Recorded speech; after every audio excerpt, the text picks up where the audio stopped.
Hello everyone. आज हम पढ़ेंगे यूजेज ऑफ इंडेफिनिट टेंसेस और इसके अंदर आज हमारा टेंस है past indefinite.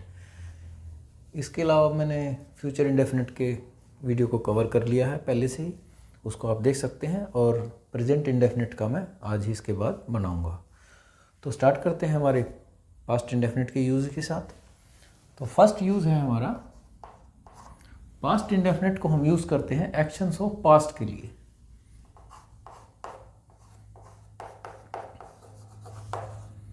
Actions of past कि पास्ट में जो हमारे एक्शन हुए हों। अब पास्ट के एक्शन जो हमारे हुए हैं इनको भी हम दो तरीके से लिख सकते हैं। देखिए कैसे। फर्स्ट तरीका होगा हमारा विद एडवर्ब्स ऑफ पास्ट, कि वो एडवर्ब जो हमें पास्ट के बारे में बताती हैं, जैसे यस्टरडे, 2 days अगो, लास्ट वीक, 5 months अगो, ये सब एडवर्ब्स ऑफ पास्ट में आती हैं। या फिर विदाउट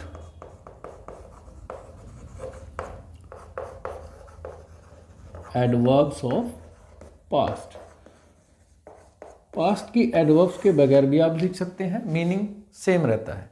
कैसे है उस चीज़ को देखते हैं। पहला सेंटेंस देखिए। फर्स्ट सेंटेंस है, जैसे मैं कहता हूँ यस्टरडे,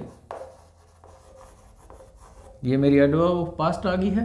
अच्छा, एडवर्ब ऑफ पास्ट जो होती हैं वो सेंटेंस के या तो स्टार्टिंग में आती हैं या फिर एंड में आती हैं। दो ही जगह है उनकी, तीसरी जगह नहीं होती। या तो शुरू में लिखिए या फिर लास्ट में लिखिए। कैसे वो भी बता देता हूँ। Yesterday I went to Poona, कल मैं पूना गया। सेकेंड फॉर्म आ गई, मेरा पास्ट इंडेफिनिट है। अच्छा, इसी एडवर्ब को मैं लास्ट में भी लिख सकता हूँ। यहाँ कैसे लिखूंगा फिर मैं, I went to Poona yesterday, यहाँ भी लिख सकता हूँ, लेकिन बीच में नहीं लिखते। ठीक है। एक और सेंटेंस देखते हैं। दूसरा सेंटेंस जैसे मैं बता सकता हूँ, किसी ने आपको कोई गिफ्ट भेजा, मान लीजिए शी सेंट, सेकेंड फॉर्म आ गई मेरी सब्जेक्ट के बाद सीधा, she sent me a gift 2 days अगो, 2 दिन पहले उसने मुझे एक गिफ्ट भेजा। अब अच्छा, यहाँ पर और भी लिख सकते हैं हम, 2 days की अगो की लिख सकते हैं in the last week, last week में। या फिर हम इन द को ना लगाएं तो सीधा लास्ट वीक भी लिख सकते हैं, वो भी ठीक है। लास्ट मंथ भी लिख सकते हैं, लास्ट ईयर भी लिख सकते हैं। तो इस तरीके से हम अपनी पास्ट के एडवर्ब यहाँ पर लगा सकते हैं या फिर स्टार्टिंग में लगा सकते हैं। अच्छा, इन्हीं सेंटेंसेस को अब हम विदाउट एडवर्ब कैसे लिखेंगे। विदाउट एडवर्ब का मतलब सीधा तो है, एडवर्ब को हटा दीजिए, आपका सेंटेंस क्या बनेगा, आई वेंट टू पूना।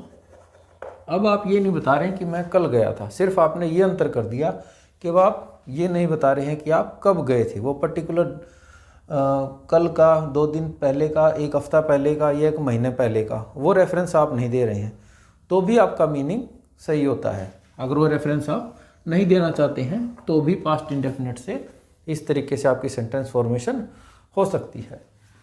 ये सेंटेंस को हम कैसे लिख सकते हैं, सिंपल रहेगा, she sent me a gift.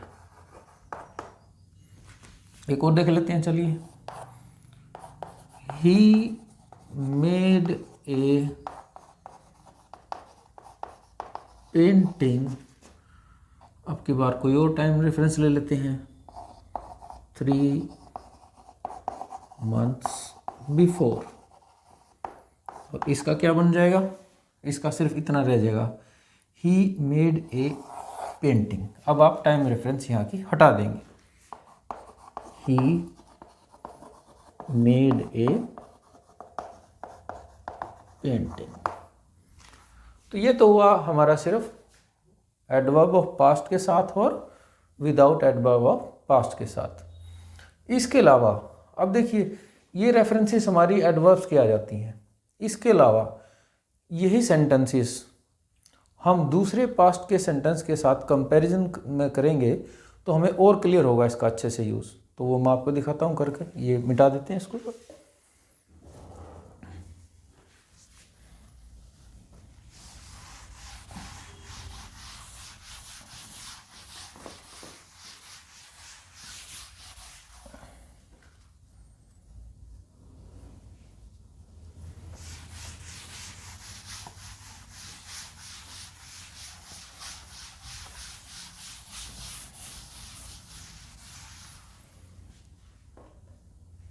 चलिए उसी सेंटेंस से स्टार्ट करते हैं जो मैंने लिया था।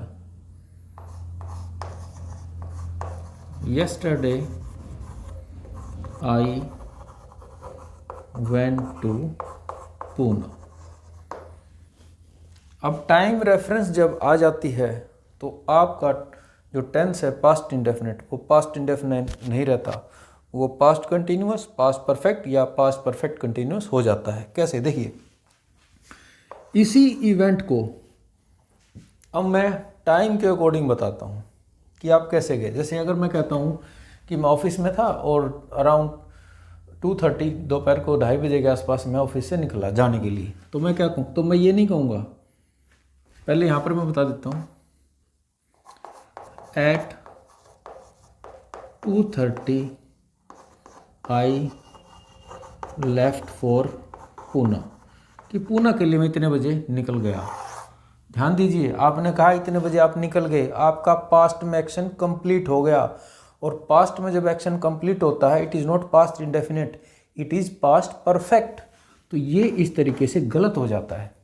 इसको आप किससे कहेंगे, इसको आप कहेंगे पास्ट परफेक्ट से। तो आप सेंटेंस कैसे बोलेंगे, at 2:30 I had, past perfect में हैड आएगा, third form I had left for Poona, ये सही होगा। अब मान लीजिए उस कुछ समय बाद और आधे घंटे समय के बाद की आप बात करें कि फिर आप पूना जा रहे थे उस वक्त, तो आप ये नहीं कहेंगे कि at 3:30 I went to Poona. नहीं, टाइम रेफरेंस है, अब इसी इवेंट में मैं आगे चल रहा हूँ, टाइम रेफरेंस आ रही है, आप निकले, अब आप जा रहे थे, जब आप जा रहे थे it means you were in continuity. तो अब इसको आप कैसे कहेंगे, at 3:30 I was, past continuous, was going to Poona, अब आप पूना जा रहे थे। ठीक है। अब मान लीजिए जाते जाते आपको 1 घंटा हो गया और समय आप बस में बैठे थे, तो आप फर्दर इसको कैसे कह सकते हैं, by 4:30 I had been, past perfect continuous, I had been going to Poona. अब आप ऐसे कहेंगे।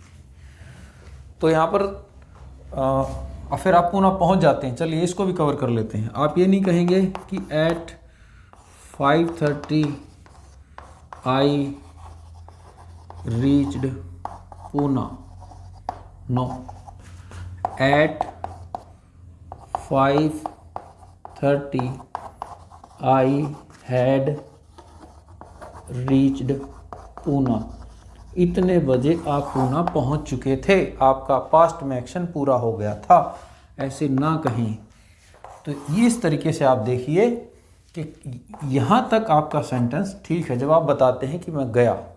बस जैसे ही आपकी टाइम रेफरेंस इन्वॉल्व होती है तो पास्ट इंडेफिनिट नहीं रहता, ये क्या हो जाता है, या तो पास्ट कंटिन्यूअस या पास्ट परफेक्ट या past perfect continuous. So I hope this is clear to you. Now let us see the second use of past indefinite.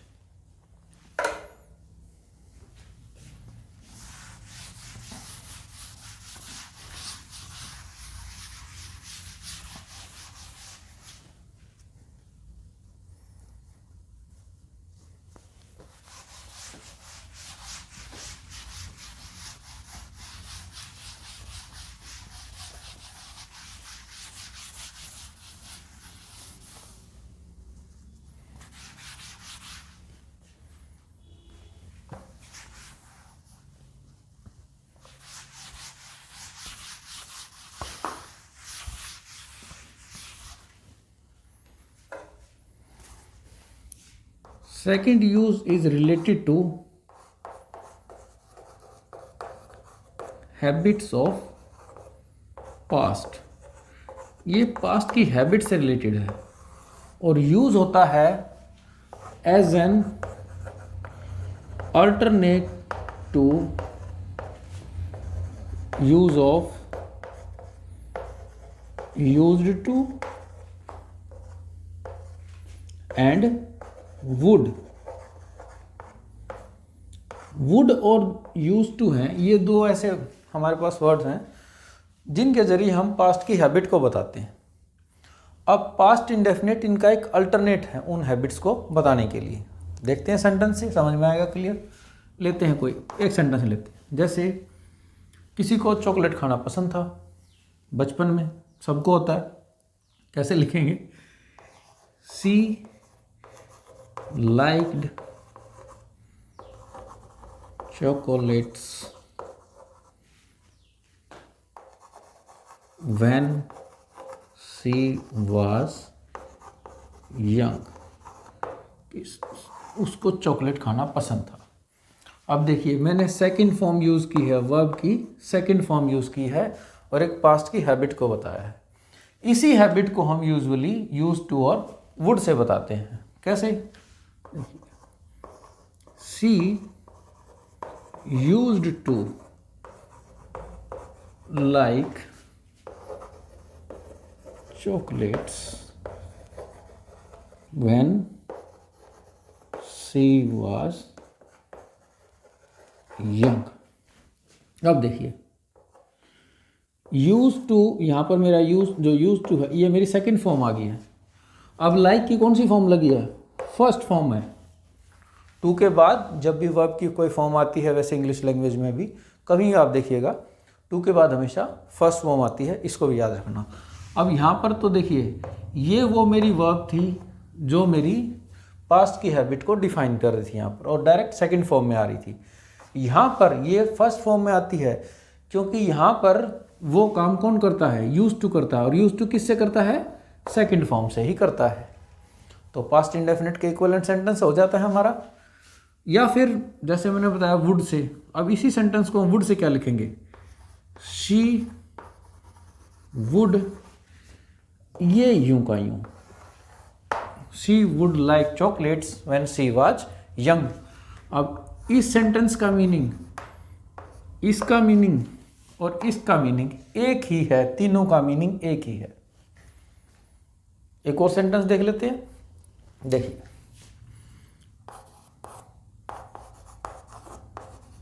My uncle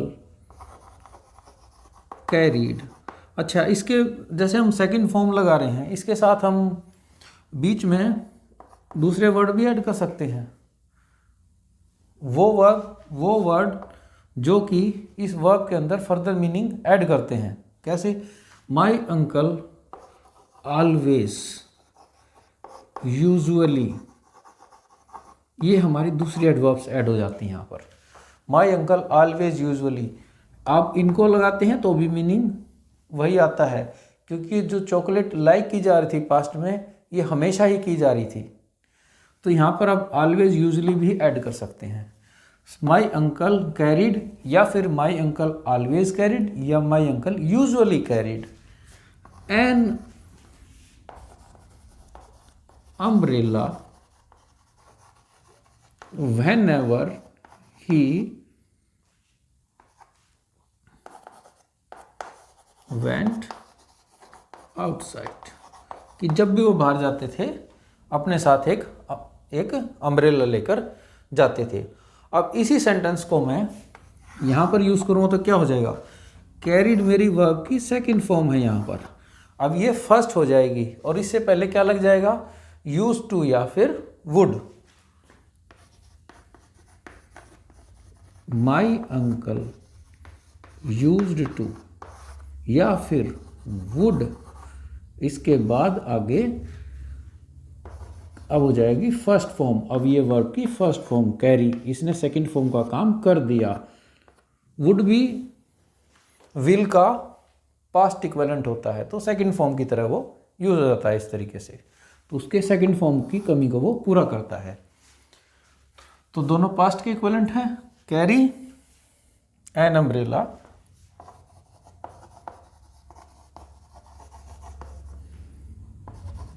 whenever he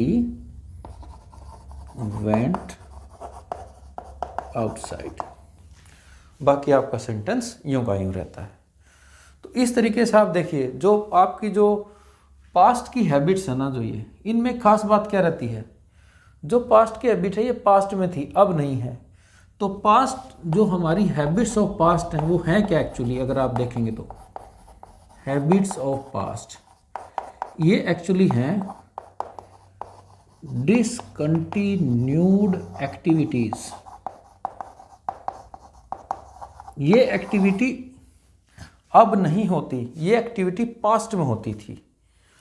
तो जहाँ जहाँ पर आपको ऐसे सेंटेंस मिलते हैं कि आपको ये डिफाइन करना होता है कि ये एक्टिविटी अब नहीं हो रही है, पहले होती थी, तो आप वहाँ पर पास्ट इंडेफिनिट से बता सकते हैं और यूज टू और वुड से बता सकते हैं। इसके और भी सेंटेंस बन सकते हैं। सिंपल एक्टिविटीज़ के अलावा जो चीज़ें होती थी अब नहीं होती हैं वो भी बता सकते हैं आप। जैसे कि मान लीजिए आपके घर के पास एक मंदिर था और वहाँ एक बड़ा सा बरगद का पेड़ था, तो आप, लेकिन वो अब नहीं है, तो आप क्या कहेंगे, there use to be a big banyan tree in front of a temple here. पहले होता था, और यूज टू की जगह वुड भी लगा सकते हैं फिर। I hope it is clear to you. Thank you.